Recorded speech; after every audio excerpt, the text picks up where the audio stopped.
se jibda proġett ta' reġenerazzjoni tal-Pjazza Madonna tal-Loreto f'Ajnsielem bilan li jittejjeb l-ambjent urban, jiżdied il-livell ta' kumdità għal pubbliku u jsir tisbieħ f'din iż-żona ewlenija fil-lokalità.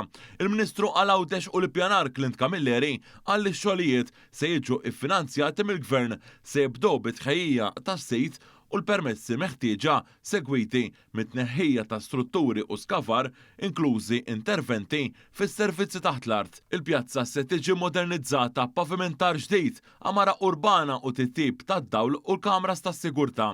Se jsir ukoll tisbieħ ambjentali bi pjanti u sistema ta' irrigazzjoni. Il-Ministru qal li dan il-proġett u parti mill-istrateġija għal-Għawdex dik ta' gżira ta' villaġġi u anke il-Viżjoni Malta 2050. Dan ser ikun proġett importanti ferm fil-qalba tar-raħal ta' Ajnsielem li jkomplu mbagħad isegwi n-numru ta' proġetti li għamilna fil-pjazzezz madwar Għawdex sabiex verament Għawdex ikun gżira ta' villaġġ.